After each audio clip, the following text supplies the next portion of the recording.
Hey everyone, welcome to our deep dive all about education. Ooh, exciting. It is. We've got a ton of sources to get through. Oh, yeah. Like what?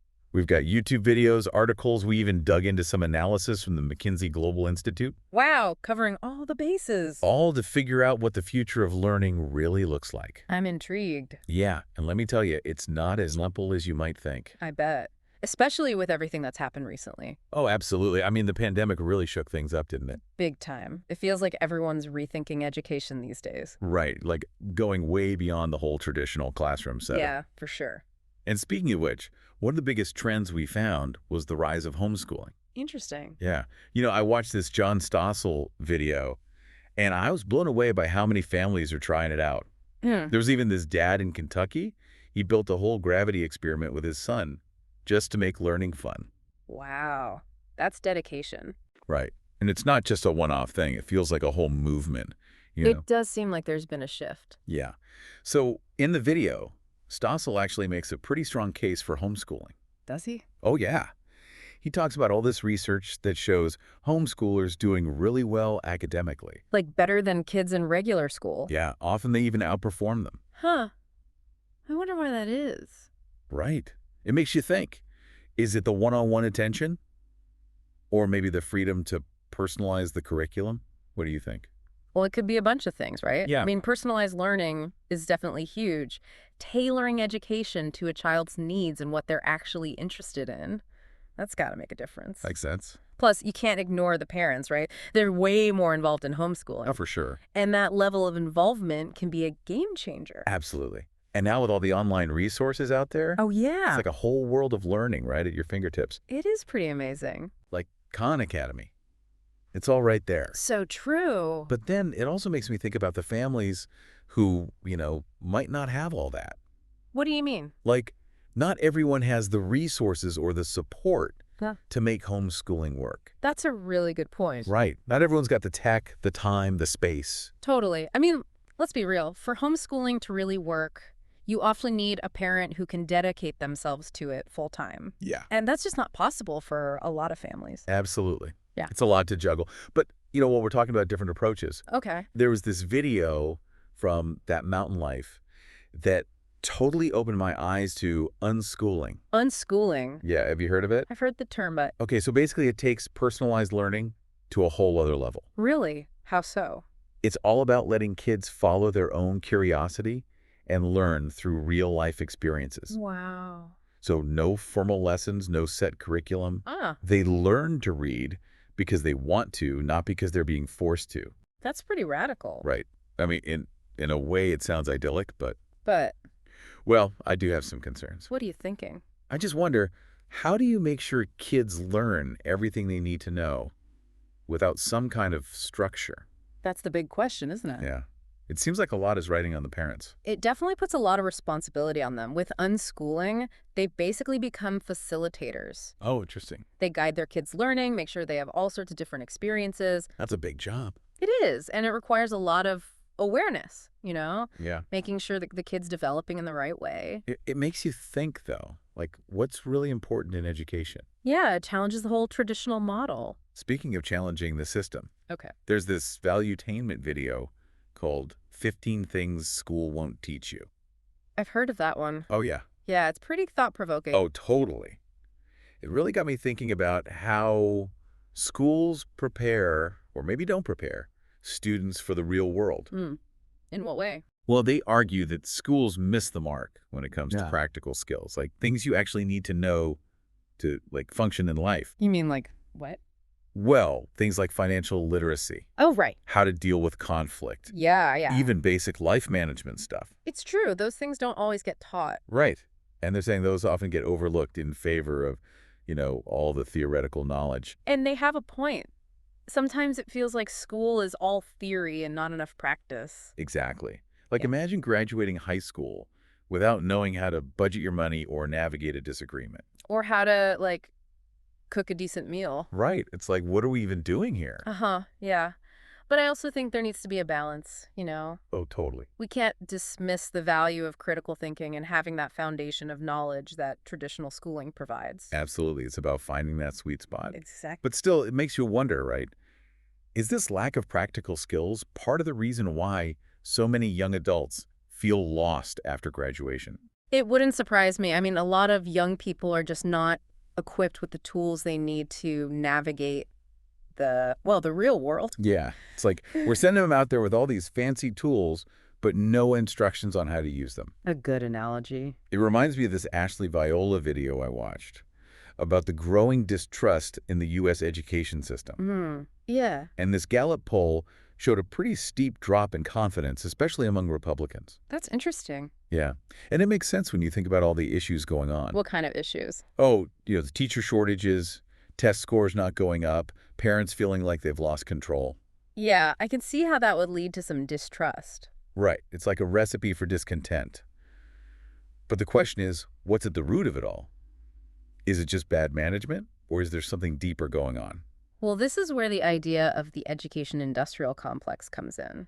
The what? The education industrial complex. Okay, break that down for me. So it's a term critics use, like Chris and Rachel Coyne. They wrote this book called The Reason We Learn. Okay. And basically, they're saying there are all these powerful entities. Like, whoa. Oh, corporations, government agencies, even textbook publishers. And they all have a vested interest in shaping the education system. Oh. But the problem is their interests don't always line up with what's best for the students. Ooh, that sounds a little ominous. Yeah. I mean, think about it. When profit becomes the main driver, education starts to look more like a product than a public good. So instead of helping kids become well-rounded, Yeah. ready for life. It becomes more about churning out workers. Exactly. Workers who fit into whatever the market demands. Right. And that raises some serious questions about, well, conflicts of interest. Conflicts of interest. Give me an example. Okay, so think about textbooks. Why are they so expensive? Oh, don't even get me started. It's ridiculous. Right. Well, some argue that textbook publishers, being part of this complex, they have no reason to keep prices low. Because schools need the books no matter what. Exactly. It's a captive audience. Classic supply and demand, but with a twist. That's frustrating. And what about all the standardized testing? It feels like there's a whole industry built around those things. Oh, absolutely. And while the tests are supposed to measure how well students are doing, Right. some critics say all they really do is narrow the curriculum, force kids to memorize stuff, and benefit the test prep companies. So it's more about teaching to the test than actual learning. Exactly. And then there's the teachers' unions. Oh, right. They're a key part of this whole system, too. For sure. And while they're supposed to protect teachers, some people argue that their focus on things like job security and benefits, Right. well, sometimes that comes at the expense of reforms that could actually help students. Yeah.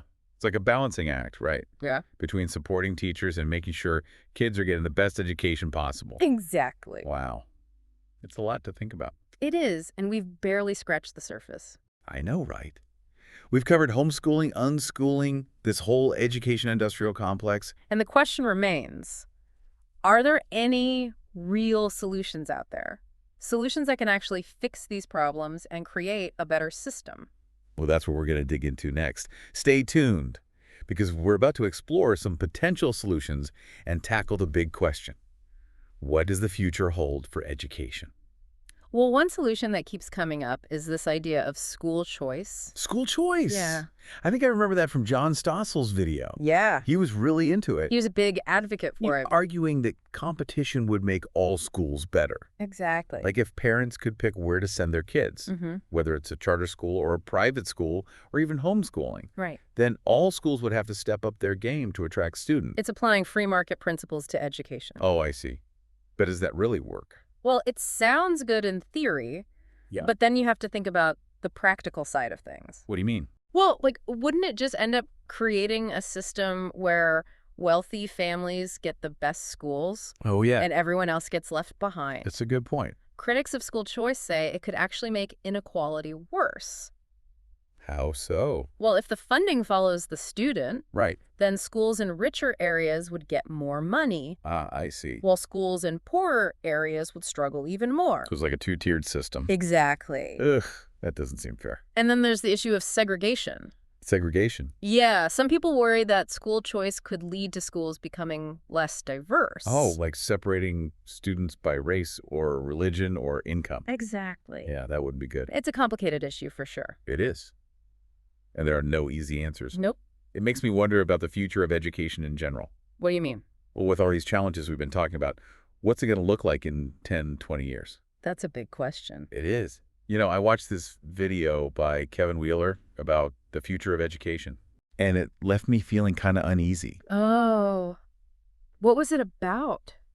Well, he talks a lot about technology in the classroom, Yeah. which on one hand could be great, right? Sure. More personalized learning, making education accessible to more people. Makes sense. But I also worry about the downsides. Yeah, like what? Well, what if we rely on technology too much? Mm. Like what happens to face-to-face interaction, social skills? Those are important considerations. Right. And then there's the digital divide. Mm-hmm. Not all students have equal access to technology. Exactly. Not everyone has a computer or high-speed internet at home. Very true. And what about teachers? Oh, yeah. Can a screen really replace a good teacher? That's the question, isn't it? I mean, teachers provide so much more than just information. They do. They're mentors, they guide you, they offer that human connection. Right, and that's hard to replicate with technology. It is. And Wheeler also talked about how fewer people are going into teaching these days. Yeah, that's a big problem. It is. If we keep undervaluing teachers and not paying them enough, what's going to happen? We're going to have a serious shortage of qualified teachers. Right. And then what? It's a real crisis in the making. It feels like we're at this turning point. Yeah, So much is changing, so many challenges. definitely. But is there anything we can do? Like, as individuals, can we make a difference in all of this? Well, it's easy to feel overwhelmed, Oh, for sure. but it's important to remember that even small actions can have an impact. Really? What do you mean? Well, for starters, just staying informed and engaged. Like we're doing right now. Exactly. By digging into these issues, by trying to understand them, you're Yeah. already doing something. So knowledge is power. It really is. The more we know, the more we can actually do something. Exactly. But what about, like, actually taking action? That can feel Oh. kind of intimidating. Yeah, I get it. Like, what can one person really do to change a whole system? Well, there are a lot of ways to make your voice heard. Well, you can support your local schools, Okay.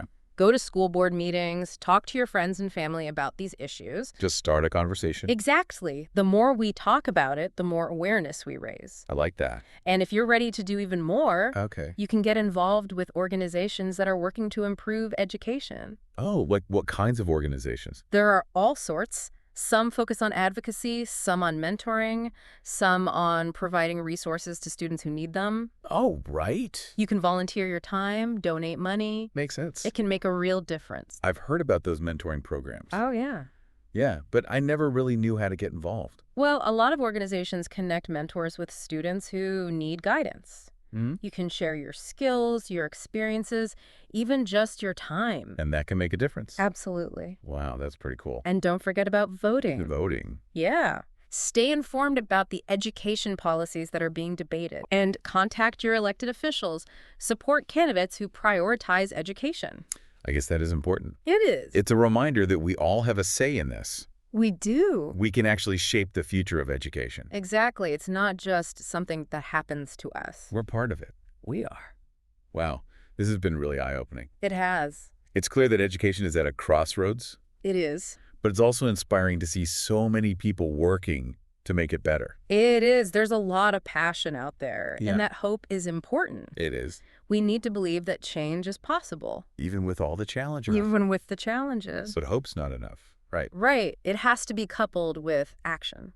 So what can our listeners do? Where do they even begin Well, a good place to start is just talking about it. talking about education? Yeah. Okay. Have conversations with your friends, your family, your neighbors. Like, what should we be talking about? Well, share what you've learned from this deep dive. Got it. Talk about the issues that resonate with you. So just raise awareness. Exactly. The more we talk about it, the Hmm. more people start thinking critically about education. I like that. So simple, but it makes sense. Right. And if you're ready to do more than just talk, Okay, what else can we do? well, you can get involved with organizations in your community that are focused on education. Okay. There are tons of them out there. Like what kind of stuff do they do? Oh, all kinds of things. Some focus on advocacy, some do mentoring, some provide resources to students who need extra help. Resources, like what? Oh, school supplies, tutoring, things like that. Oh, that's great. Yeah, and you can volunteer your time or donate money. Sounds like a good way to make a direct impact. It is. And speaking of mentoring, Oh, right. You mentioned that earlier. Yeah, a lot of these organizations connect mentors with students, Okay. kids who need some extra guidance and support. I can see how that would be helpful. It is. And you don't have to be like an expert or anything. Oh, good. Just being there for someone, sharing your experiences, Hmm. that can make a huge difference in a young person's life. Wow. I never really thought about it that way. And let's not forget the power of voting. Voting. Right, right.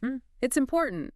Stay informed about what's happening with education policy. Locally and nationally. Both. And then use your vote to support candidates who actually care about education. Right, the ones who are going to make a difference. Exactly. Wow, I feel like we've covered a lot today. We have. From homeschooling to the education industrial complex. To the future of learning itself. It's a lot.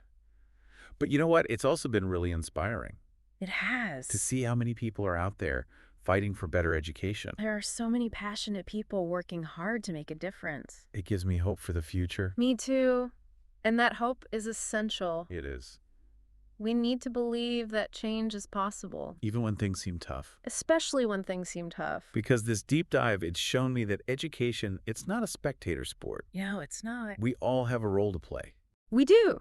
The future of education, it's not something that just happens. Right. It's something we create. Through our choices, our actions. Powerful stuff. It is, and I hope everyone listening feels that power.